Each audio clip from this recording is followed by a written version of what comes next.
여러분 샬롬 하셨죠? 네, 오늘도 저와 여러분은 경건에 이르는 임재 연습을 하기 위해서 말씀을 공유할 텐데, 신뢰하는 순간 기적은 시작된다라는 제목으로 저는 여러분과 함께 말씀을 공유하겠습니다. 출애굽기 14장 14절, 15절, 16절 말씀에 여호와께서 너희를 위하여 싸우시리니 너희는 가만히 있을지니라. 여호와께서 모세에게 이르시되 너는 어찌하여 내게 부르짖느뇨? 이스라엘 자손에게 명령하여 앞으로 나가게 하고 지팡이를 들고 바다에 손을 내밀어 그것으로 갈라지게 하라. 이스라엘 자손이 바다 가운데 육지로 행하리라. 이렇게 말씀이 기록해 놓으셨습니다. 네, 신뢰하는 순간 기적이 시작됩니다. 메가더 장군에 대해서 여러분이 잘 알고 계시죠? 우리 역사 속에 우리가 이렇게 북한과 남한에서 남한이 저희들 북한에 있었더라면 얼마나 정말 신앙생활 제대로 못하고 고통 속에 살죠. 그런데 이렇게 하나님을 마음껏 믿고 의지하고 부르짖고 또 천국을 소유할 수 있는 이런 하나님의 백성이 자유롭게 하나님의 백성의 길을 갈 수 있었던 것은 하나님이 하나님의 글을 통한 공로가 있었기에 그렇습니다. 메가더 장군이 그때 일본에서 필리핀과 일본의 그 전쟁이 있었죠. 그래서 그때 또 아주 필리핀을 다시 또 이렇게 구하고 일본을 이렇게 제어한 때 일본에 있었는데 전화를 받았어요. 메가더 장군한테. 지금 남한이 북한한테 지금 침범을 당해서 아주 이북에서 지금 낙동강까지 막 이렇게 쳐들어가서 밀렸다. 북한은 노스코리아, 남한은 코리아잖아요. 그런데 한국과 북한이 같은 민족 이렇게 하니. 그래서 이렇게 이 메가더 장군이 또 너무 고민이 된 거예요. 그래서 일단은 순찰을 하기 위해서 이렇게 비행기를 탁 타고 남한에 이렇게 왔어요. 한국에 이렇게 딱 왔어요. 인천으로 해서 딱 이렇게 비행기를 타고 이렇게 왔는데 상륙에서 보니까 이미 우리 남한이 북한한테 밀려서 정말 부산까지 다 낙동강까지 다 밀려간 거예요. 그러니까 이렇게 너무 고민이 되죠. 그래서 이렇게 하나님께 기도를 했어요. 하나님께 기도를 했더니 오늘 이 말씀 출애굽기 14장 15절 말씀을 주셨어요. 5절 말씀에 너는 어찌하여 여호와께서 모세에게 이르시되 너는 어찌하여 내게 부르짖느뇨? 지팡이를 들고 바다에 손을 내밀어 그것으로 갈라지게 하라. 여러분 상식적으로 우리가 생각하면은 지팡이를 들고 바다를 이렇게 가지고 있는 이 나무 토막 한 개로 이렇게 어떻게 바다를 이렇게 바다에 손을 내밀면 갈라지겠어요. 저는 이러기 때문에 큰 기적을 맛보지 못할 수도 있다는 생각이 들어요. 네. 그런데 우리 이 하나님의 일은 이 인간의 상식에서 벗어난 일이에요. 하나님은 인간이 생각하는 그거하고는 아무런 그런 의미가 없다는 거. 하나님을 하나님의 말씀이 지팡이 내밀어 그러면 내밀면 그것으로서 갈라지게 한다. 그것이에요. 인간의 상식을 벗어난 거죠. 근데 그래서 이분이 너무 고민이 돼서 주님께 기도를 했더니 이 말씀을 주셔서 한국에 시찰해서 보니까 이미 막 제트기가 막 윙윙 날아다니고 뭐 낙동강까지 뭐 우리 이북에서 뭐 쳐들어가서 완전히 밀리고 해서 정말 이렇게 인천 그 거리를 이렇게 거닐고 있는데, 이렇게 보니까 여러분 네잎크로바의 유래에 대해서 아시나요? 보니까 크로바가 이렇게 쫙 이렇게 나 있대요. 크로바가 있는데 그 크로바가 대부분 다 새잎이잖아요. 새잎이죠. 그래서 여태껏 우리도 다 새잎인 줄 알고 이렇게 있었고, 메가더 장군도 그렇게 했는데, 이렇게 보니까 신기하게도 크로바가 4개의 네잎이 딱 된 게 네잎 크로바가 딱 있더래요. 그래서 그 크로바 네잎이, 야, 이상하다. 원래 이 크로바는 세 개인데 하나님께서 묘하게 창조를 하신 네잎 크로바가 있네 하면서 이렇게 허리를 굽혀서 네잎 크로바를 딱 땅에서 이렇게 jut을 이렇게 따려고 이렇게 하는데, 그때 바로 막 이 머리 위에 그냥 비행기 제트기가 확 날아가는 거예요. 만약에 그분이 하나님의 섭리에 대해서, 하나님의 그 어마어마한 섭리에 대해서 그 별거 아니, 뭐 크로바들이 다 그렇지, 뭐 새잎도 있을 수 있고 뭐 네잎도 있을 수 있고 뭐 그렇지, 그것이 뭐 그렇게 대단해?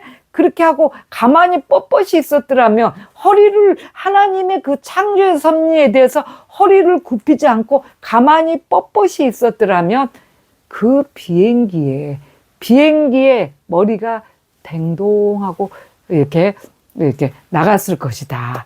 그렇게 얘기를 했어요. 그래서 자기 이 등을 이렇게 굽히고 있는데 그 등 위로 그냥, 머리 위로 그냥 쫙 비행기가 날아간 거예요. 그래서 이분이 너무 그래서 이 네잎 크로바가 행운의 크로바다, 그렇게 이렇게 말들 하죠. 모든 것은 하나님의 섭리입니다. 하나님께서 인간의 상식선을 벗어난 하나님의 섭리. 그런데 이 인간의 상식선에서 벗어난 것 기적이에요. 기적. 다 그 기적인데, 기적이 신뢰하는 순간부터 하나님의 창조의 섭리를 신뢰하고 그렇게 허리를 굽혔던 그 순간, 기적이, 죽어야 되는 사람이 기적이 일어나고. 그래서 이렇게 한국에 이렇게 다 이렇게 남한에 시찰을 하니까 도저히 불가능한 거예요. 이미 뭐 낙동강까지 부산까지 다 쳐들어갔기 때문에. 그래서 하나님께 기도하면서, 그러나 도저히 불가능하지만 하나님께서 주신 이 말씀, 지팡이로 바다를, 손을 내밀어 바다에 내밀어라, 갈라지게 하라. 그래서 이분은 그것을 딱 믿고 가서 일본에 가서 정말 또 기도를 하면서 작전을 한 거예요. 뭘 했냐면은 불가능한 작전. 그런데 하나님께서 가능한 신뢰의 기적의 작전을 무엇을 했냐면, 이제 도저히 불가능하기 때문에 그 저 아래 진도니 뭐 이런 데에서 올라오면은 도저히 안 되니까 한국의 허리를 통해 뭐 인천 상륙작전. 그래서 여러분이 잘 아시죠? 인천 상륙작전. 인천으로 해서 들어가야 되겠다 하고 그 작전을 짜고, 인천으로 해서 들어간다고 이제 미국에도 뭐 다 보고를 하고 뭐 작전 지시를 다 내리고 있는데, 방송에서 그 작전을 하고 그 새벽에 들어가는 그 시간에 캐지아라는 아주 어마어마한 태풍이 이렇게 일어나는 거예요. 거기 인천 상륙 그 바다 앞에서 캐지아라는 그 태풍이 그리 지나간다고 그래요.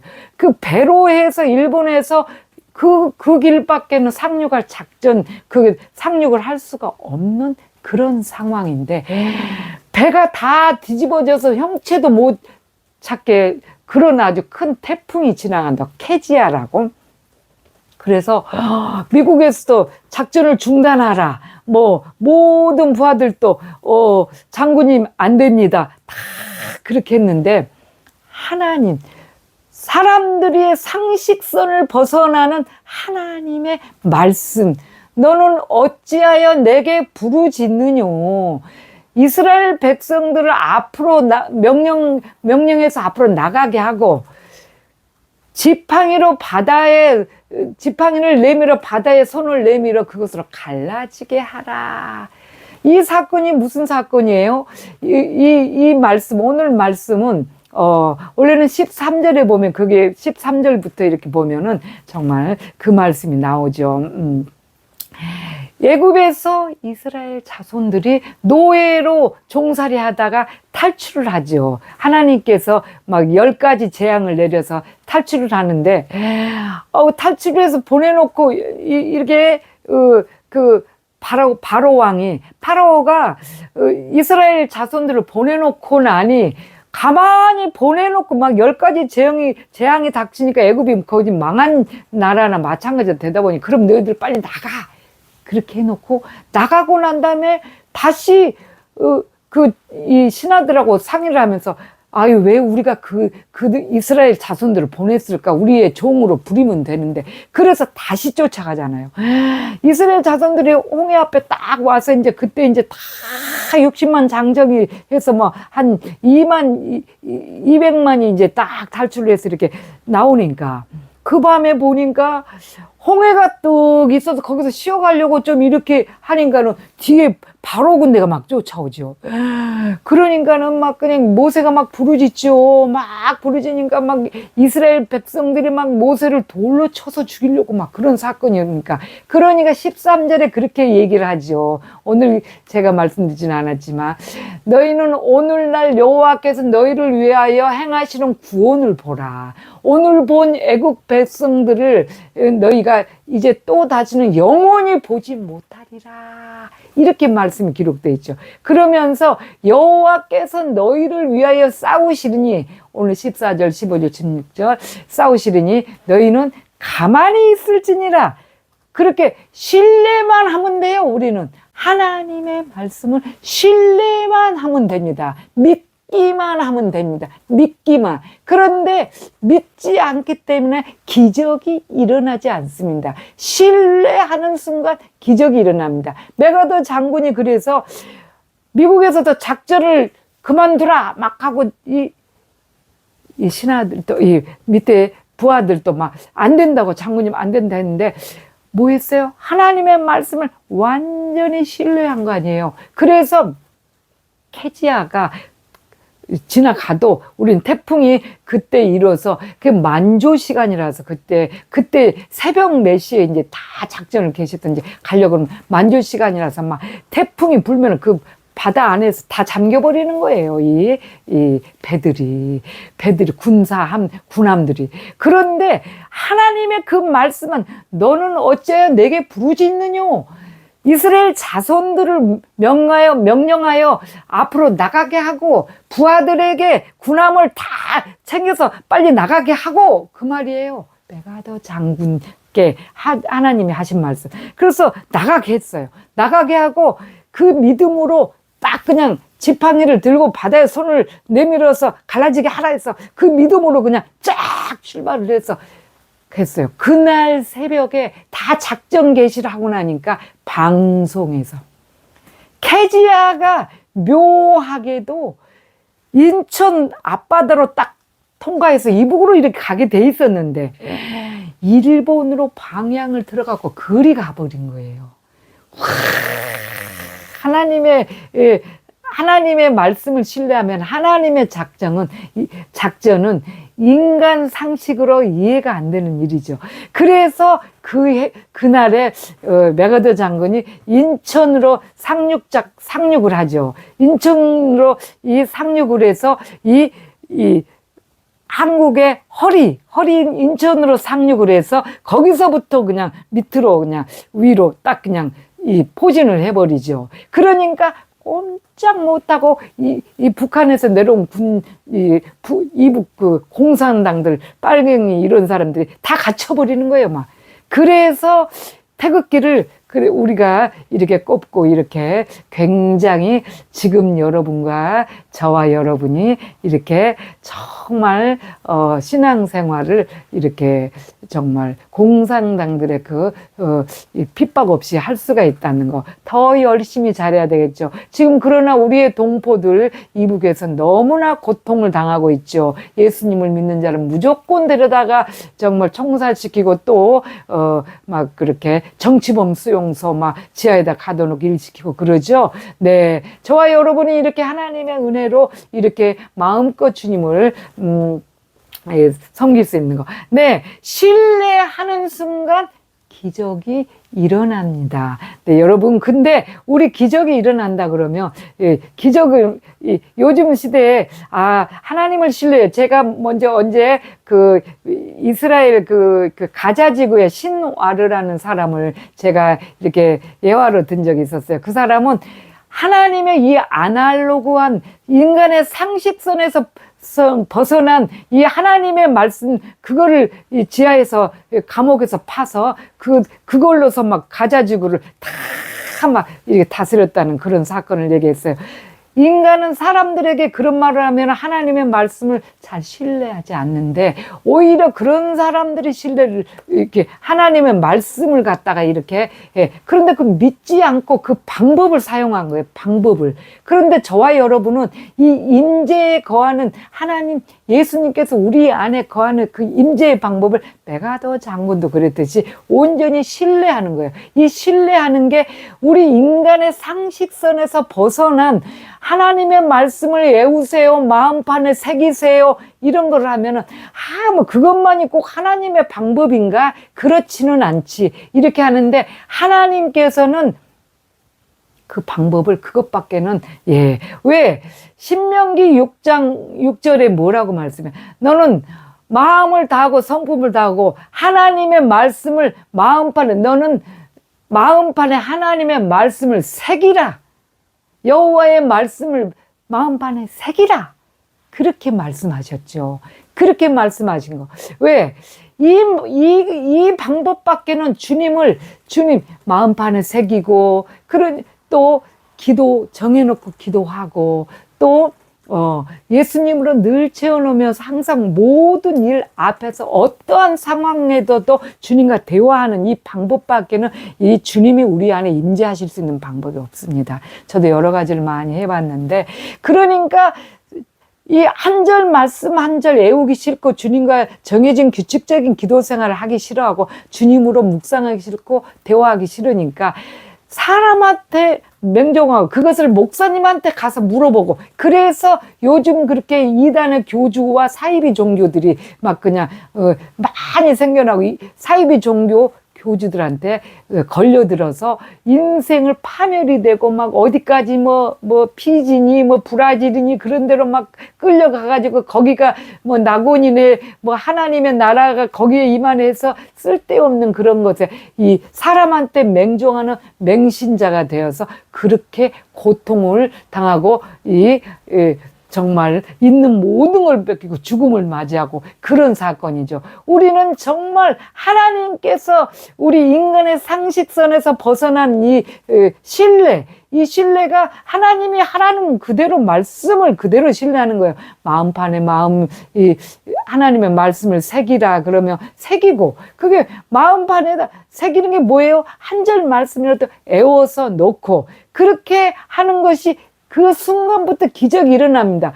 사람이 경험하지 못한 것을 하나님이 하신다는 거예요. 경험하지 못한 그 상식선에 벗어난 것을 하나님이 하시는 거예요. 그런데 저는 그래서 그것을 해봤어요. 여러 가지를 했으나 안 돼서 해봤는데, 이 임재 안에 거하는 연습을 하면서 정말 기적 안에서 산다는 거 아니에요. 기적이, 그 말씀을 신뢰하는 순간 그 말씀대로 행했던 기적이에요.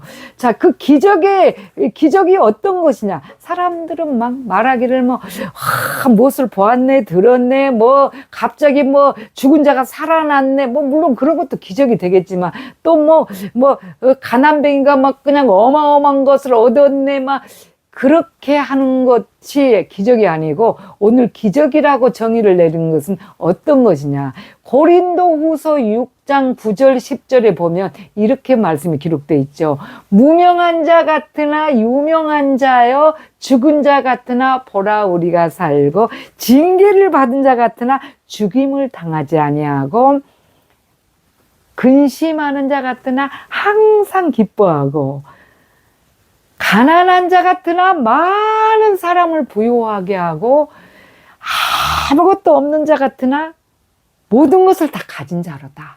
그리스도 예수께서 우리 안에 우리가 소유하고 계신 모든 걸 다 가진 거예요. 저는 그것을 매일매일 그 기적을 체험하고 있습니다. 저는 그냥 이름도 없는 사람이지요. 또 그냥 죽은 자처럼 그냥 아무 힘도 행할 수 없지요. 또 그냥 항상 징계를 받는 것 같아도 항상 그냥 이렇게 죽임을 당하지 않고 그냥 주님 앞으로 항상 씩씩하게 그렇지요. 근심하는 이 세상 모든 근심을 안고 사는 여러분, 근심하는 것 같은데 항상 임재 안에 가면 그렇게 기쁠 수가 없습니다. 그렇게 항상 기뻐요. 그래서 항상 기뻐요. 항상 기쁘죠. 또 가난한 자 같으나 정말 많은 사람을 부요하게 합니다. 기적이에요. 저는 가진 것도 없고 정말 가난한 사람이에요. 그런데 저 이 가난한 사람이 많은 사람을 부요하게 할 수가 있다는 걸 체험하고 삽니다. 제가 여러 사람들하고 이렇게 복음의 일을 주님 때문에 하는 일이 있죠. 가장 대표적으로 지금 연약한 어떤 분 한 분을 병원에 계속 모시고 다니면서 복음을 전하기 시작하는데 그분에게 제가 줄 수 있는 것은 하나님의 말씀밖에 없어요. 그래서 모시고 다니면서 그분한테 제가 아무 대가 없이 그분을 계속 일주일에 한두 번씩 이렇게 병원을 모시고 다니니까 그분도 제 말을 신뢰는 하지요. 그래서 제가 기도하면은 막 감동을 받아서 별 말 몇 마디 안 해도 전도사님 막 눈을 막 못 뜨는 거예요. 감동을 받아서 너무 은혜스러워요. 막 그런 거예요. 왜? 이 사랑, 하나님의 사랑을 전해주니까 가난한데 그 사랑을 가지고 있는 주님의 내 안에 계신 주님의 그 주님이 그 사랑을 막 푹푹 그분한테 내보내니까 부요해가지고 막 같이 병원에 한번 다녀오면 막 그날은 막 얼굴이 환하게 피어서 너무 모든 걸 다 가진 자처럼 그렇게 얘기해요. 그렇습니다. 저는 그리고 너무 가난한 사람이죠. 보증은 200 몇십만 원에 그냥 월 임대료 뭐, 그것도 뭐 제가 뭐 돈을 들여서 되는 건 아니에요. 하나님이 주시는 걸로 다 그런 것을 살아요. 정말 좁은 평수에. 그렇지만은 나는 아무것도 부족한 게 없습니다.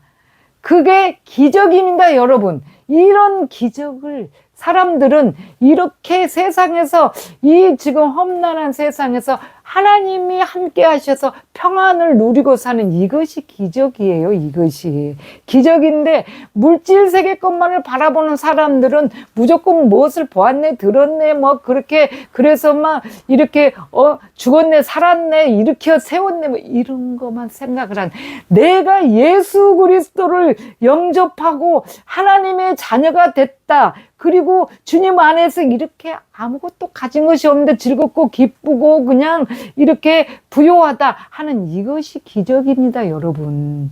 이것이.